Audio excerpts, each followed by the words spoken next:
हमें पक्का विश्वास है प्रभु निश्चित दर्शन देंगे। और खूब तीव्रता पूर्वक भजन के समय हमारे में ये नियम होने ही चाहिए।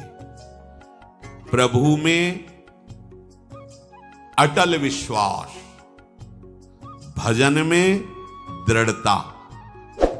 ये भगवत दर्शन कराने की बात है। कैसे भगवत दर्शन होंगे? प्रभु में अटल विश्वास। अब इस अटल विश्वास को समझ लीजिए, जो टल ना सके ऐसा विश्वास। भजन मार्ग में चल रहे हम, भारी प्रतिकूलता, निंदा, अपमान, रोग से ग्रसित शरीर, कोई साथ देने क्या, पर तुम्हारा विश्वास प्रभु से नहीं टलना चाहिए। अटल, बट विश्वास अटल निज धर्मा।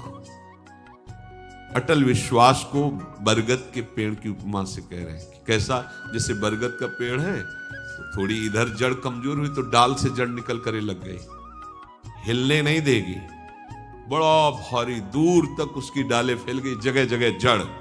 ऐसा नहीं कि वो अगर जड़ भी काट दो तो उसकी इतनी जड़ें फैल गई कि नष्ट नहीं हो सकता। बट विश्वास अचल निज धर्मा। अपने धर्म में अचल और अपने आराध्य देव में अटल। देखो ना, अंदर देखो आप, भगवत दर्शन करने की लालसा प्राप्त करने के लिए आराध्य देव में अटल विश्वास और भजन में दृढ़ता। कैसी भी परिस्थिति हो, पूज्य श्री राधा बाबा, इन महापुरुषों की भजन दृढ़ता देखो। अनुष्ठान कर रहे हैं, अंग टूट गया है, नहीं रुकना, वैसे ही बैठा लो मुझे आसन पे। भजन नहीं, नियम नहीं टूटने वाला। कैसी दृढ़ता है। लिया नियम परिक्रमा भाव गिरिराज की, वही गीता वाटिका, नहीं चल पा रहे, पालकी में बैठा लो, चलो ले चलो। जो नियम, जो भजन की दृढ़ता, उस पर फर्क नहीं पड़ना चाहिए। दूसरा, हम जिसका भजन कर रहे हैं वो हमारे भजन को देख रहा है। बड़ा सुख मिलेगा आपको जब ये बात आप लाओगे। हम वाणी गायन कर रहे हैं, हमारे प्रियालाल सुन रहे हैं, हम भजन कर रहे हैं, हमारे प्रियालाल देख रहे हैं। तो हम कोई भी कार्य ऐसा ना करें जो प्रियालाल के सामने नहीं करना चाहिए। देखो आप बच जाओगे। दूसरा है भगवत दर्शन करने वाले उपासक का नियम, हम जिसका भजन कर रहे हैं वो उपास्य देव हमें देख रहा है। उनको सामने देखते हुए भजन करो। प्रिया प्रीतम देख रहे हैं, उनका भजन, प्रिया प्रीतम देख रहे हैं, हम उनकी लीला गाएं। प्रिया प्रीतम ही बैठे, हम उनकी सेवा कर रहे हैं और पक्का विश्वास वो मुझे मिलेंगे। पक्का विश्वास वो मुझे मिलेंगे। और मेरे आराध्य देव से बढ़कर के अनंत ब्रह्मांडों में कोई नहीं है। ये दो बातें। तीसरी, जो गुरु जी ने भजन दिया है, मंत्र दिया है, उस पर विश्वास, उससे बड़ा कोई मंत्र, कोई साधन नहीं है। ये तीसरी बात बताई। हमें नाम मंत्र भजन उसी में दृढ़ होना जो गुरुदेव ने दिया है। चौथी बात, जिसका हम भजन कर रहे हैं सिर्फ उसी की प्राप्ति के लिए भजन है। बीच में मिलावट कुछ नहीं होनी चाहिए, ये वो मांग नहीं होनी चाहिए। जिसका भजन कर रहे हैं उसी की प्राप्ति के लिए भजन हो रहा है। बीच में किसी दूसरे विषय की मांग, किसी परिस्थिति की मांग, तो फिर ये लालसा उत्कट नहीं प्रकट हो पाएगी भगवत दर्शन की। पांचवा, जिसका नाम जप कर रहे हैं उसके रूप को आंखों में लाने की चेष्टा करना, भाव करना। चेष्टा लिखा है, वो तो स्वयं आएंगे कृपा करके, पर हम चेष्टा तो कर सकते हैं ना, ध्यान की चेष्टा तो कर सकते हैं।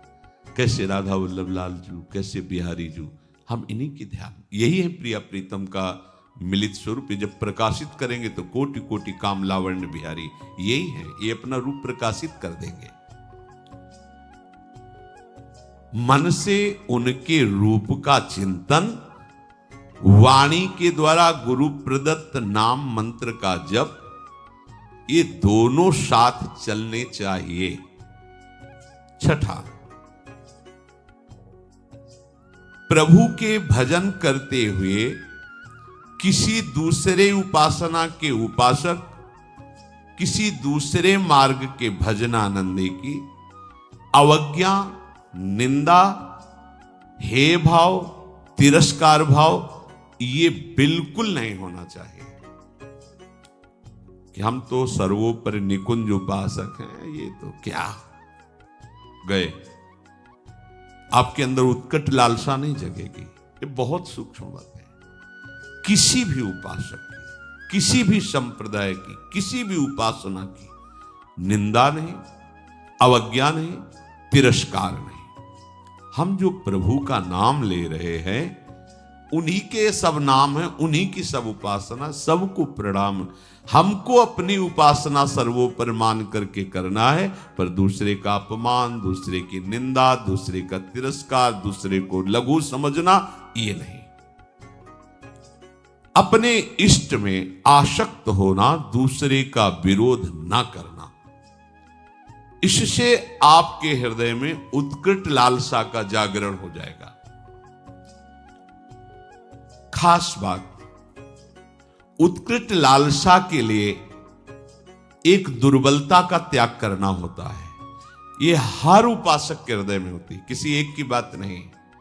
प्रायः हर उपासक इस दुर्बलता को धारण करने के कारण वो उत्कट लालसा को नहीं प्राप्त हो पाता भगवत दर्शन की। क्या दुर्बलता होती है? अपने गुरुदेव की दी हुई मंत्र और उपासना में अपनी बात मिलाना। जो बोला, जैसा बोला, वैसे का वैसा स्वीकार करना। उपासक अपने मन की बात अपने गुरुदेव से, आचार्य से, पथ प्रदर्शक से करवाना चाहता है। किसी ने एक पत्र में कहा कि अमुक साधक यहां से निकाल दिया गया और उस अमुक साधक ने हमें सब बताया कि आपके यहां बराबर व्यवहार ठीक नहीं होता, बराबर व्यवहार नहीं होता। तो ऐसी बात साधक को नहीं समझ में आई, उसको समझ ले कि कमी तुम में है आत्मसमर्पण की। तुम्हारी बुद्धि समर्पित नहीं हुई, इसलिए दोष दर्शन कर रही है। गुरु पथ प्रदर्शक जिस साधक को जैसा उचित समझता है वैसे ही साधन का आदेश करता है और उसी साधन से सबको वही वस्तु प्राप्त होगी, पर साधन सबका गुरु निर्दिष्ट होगा। आपको सबको एक जैसा नहीं। जैसे रोगी डॉक्टर या वैद्य से कहे कि हमको तुम ये वाली दवा दीजिए और ये वाला पेय दीजिए, और देखो हमारे ऊपर तुम ये नहीं लगाओगे कि ये नहीं खाना, ये नहीं खाना, ये नहीं खाना, तो क्या रोगी कभी ठीक हो सकता है क्या?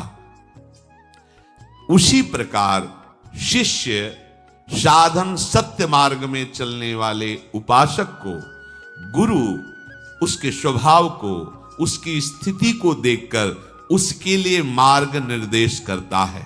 वो परम सत्य है, क्योंकि गुरु जानते हैं कि इस स्वभाव का साधक इस स्वभाव से ऐसी साधना करने पर उसी सिद्धि को प्राप्त होगा। गुरु ही उपयुक्त अधिकारी देख करके उपासना बताते हैं। वो तब तक शक्तिपात नहीं करते, शक्ति का आधान नहीं करते, जब तक शिष्य संपूर्णतया गुरु के अधीन नहीं हो जाता। शक्तिमान गुरुदेव शिष्य को जो अपनी आध्यात्मिक शक्ति देना चाहते हैं, जिसे शास्त्रीय भाषा में शक्तिपात कहते हैं, परम सामर्थ्यशाली गुरुदेव उसे तब तक नहीं देंगे जब तक उस शक्ति को रखने की योग्यता नहीं आएगी, पात्रता नहीं आएगी, अधिकार नहीं आएगा। जिस उपासक में उनकी ऊर्जा शक्ति को धारण करने की सामर्थ्य नहीं आई है, यदि वो उसे शक्तिपात कर दे तो उनकी शक्ति व्यर्थ हो जाएगी या वो उपासक नष्ट हो जाएगा। उन्मत्त होकर, मतवाला होकर गलत मार्ग का अनुसरण करके भ्रष्ट हो जाए, क्योंकि पावर मिल गया उसको। जैसे भगवान शिव से वृत्रासुर ने शक्ति पात करने की प्रार्थना की कि मैं जिस पर हाथ रख दूं भस्म हो जाए। तथास्तु, जगत गुरु शिव ने ऐसा ही कह दिया। उसने सोचा कि परीक्षा इन्हीं से शुरू करते हैं। उमा जी की तरफ दृष्टि गई, शुरू यहीं से कर। भागे। उस शक्ति का दुरुपयोग और उस शक्ति के द्वारा उसका नाश श्री हरि ने उल्टा उसी के ऊपर रखवा को भस्म कर दिया। भगवान शिव ने तांडव प्रारंभ किया, बाणासुर अपनी ताल गति से उन्हें प्रसन्न कर, जा तेरे शास्त्र भुजाएं हो जाए। शक्तिपात की 1000 भुजा बलशाली, जिस पर्वत पर जाता टक्कर मारता, उसकी भुजाओं का जोड़ कोई नहीं। भगवान शिव से ही आया और कहने लगा, गुरु अब इन भुजाओं की खुजली मिटाने वाला त्रिभुवन में कोई नहीं, आओ आप ही हमसे 2-2 हाथ कर। हंस पड़े, उनका आ जाएगा कोई 2-2 हाथ करने वाला। तो भगवान ने सुदर्शन चक्र से उसी शक्ति को नष्ट किया। इसलिए गुरुजन स्वभाव के अनुसार उस सिद्धि को प्राप्त करने के लिए उसे मार्ग देते हैं। शक्तिपात तभी होता है जब सर्वतोभावेन मन वचन कर्म से वो अपने गुरुदेव के अधीन हो जाता है, जिसकी बुद्धि नहीं रह जाती है। जब तक आपकी बुद्धि काम करे, क्यों मैं हूं, इसमें ऐसे कर लिया जाए, वैसे कर, तब नहीं। जैसा का वैसा, जिसको जो अधिकार गुरु ने दिया है, जो क्रिया दी है, जो जप दिया है, उसी के अनुसार बिल्कुल चलो, उसी प्रकार चलो जैसा कहा है। सबको समान उपदेश नहीं दिया जा सकता, सबके साथ समान व्यवहार भी नहीं हो सकता। समझिए, प्यार आंतरिक गुरुदेव का सबके प्रति समान है। सबको समान रूप से आप ऐसा सब करें, नहीं हो सकता। अलग अलग प्रक्रिया है, सबको समान रूप से आदेश नहीं दिया जा सकता। तो जो साधक रुष्ट होके गया था, उसकी जब छानबीन की गई तो वो अपनी साधना से भ्रष्ट होकर दुर्गति को प्राप्त हुआ। पूज्य भाई जी से हनुमान प्रसाद पोद्दार जी महाराज जी की वाणी, दुर्गति को प्राप्त हुआ, उसका साधन नष्ट हो गया, वो कमजोर हो गया। फिर बाद में आकर रो के पूछा कि क्या मेरा भी सुधार हो सकता है? उत्तर उसे दिया गया कि तुम दिखाने वाले इस परम सत्य मार्ग को, जो सदगुरुदेव हैं, जो इस मार्ग के आपको दर्शन कराने वाले हैं, उस मार्ग पर तुम चले ही नहीं, तुम उस रास्ते को चुना ही नहीं। जिस मार्ग को तुमने देखा नहीं, जिस मार्ग का तुम्हें अनुभव नहीं, उस मार्ग पर जो चला रहे तो तुम्हें उसमें क्यों में करने का अधिकार क्या है? तुम कैसे उस मार्ग पर चल सकते हो जिसको जाना ही नहीं है? तो जानने वाले, जनाने वाले मार्गदर्शक गुरुदेव जो तुम्हें जैसा ठीक समझ रहे हैं वो मार्ग दे रहे हैं, तुम उस पर नहीं चलोगे तो फिर उल्टा चलने पर तो ऐसा ही होगा।